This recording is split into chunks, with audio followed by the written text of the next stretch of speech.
Hello നമസ്കാരം, ഏവർക്കും പുതിരിടിയിലേക്ക്. അങ്ങനെ കാത്തിരിപ്പിനൊടുവിൽ ആടുജീവിതം എന്ന ചിത്രത്തിൻ്റെ ഒഫീഷ്യൽ OTT റിലീസ് തീയതി ഇപ്പോൾ പുറത്തുവന്നിരിക്കുകയാണ്. ആ ഒരു അപ്ഡേഷനാണ് ഇന്നൊരു വീഡിയോ ഭാഗത്ത്. വീഡിയോയിലേക്ക് വരുമ്പോൾ വീഡിയോ ലൈക്ക് ചെയ്യുക, ചാനൽ സബ്സ്ക്രൈബ് ചെയ്യുക. ഈ വരുന്ന ജൂലൈ ഓഗസ്റ്റ് മാസം ധാരാളം ചിത്രങ്ങൾ OTT റിലീസ് ചെയ്യുകയാണ്. ചാനൽ ഭാഗം പരിശോധിച്ചാൽ നിങ്ങൾക്ക് കാണാം. പൃഥ്വിരാജ്, അമല പോൾ എന്നൊക്കെ പ്രധാന കഥാപാത്രങ്ങളായ ചിത്രമായിരുന്നു ആടുജീവിതം. ചിത്രത്തിന് ഒരു മികച്ച വിജയം തന്നെ സ്വന്തമാക്കാൻ വേണ്ടി സാധിച്ചിട്ടുണ്ടായിരുന്നു. അതുകൊണ്ട് തന്നെ എല്ലാ സിനിമാ പ്രേമികളും ഒരേപോലെയായിരുന്നു ചിത്രത്തിൻ്റെ OTT റിലീസിനായി കാത്തിരുന്നത്. ഇപ്പോൾ ചിത്രത്തിൻ്റെ OTT അവകാശങ്ങളൊക്കെ നെറ്റ്ഫ്ലിക്സ് എന്ന OTT പ്ലാറ്റ്ഫോം സ്വന്തമാക്കിയെന്ന് കൺഫേം ആക്കിയിട്ടുണ്ട്.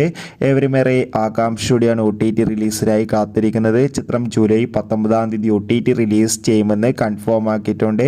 എന്തായാലും കാത്തിരിക്കാം ചിത്രത്തിൻ്റെ OTT റിലീസിനായി. ആടുജീവിതം എന്ന ചിത്രം കണ്ടവരുടെ അഭിപ്രായം കമൻറ്റ് ചെയ്യാൻ വേണ്ടി ശ്രമിക്കൂ. അടുത്തൊരു വീഡിയോയിൽ കാണും വരെ ബൈ.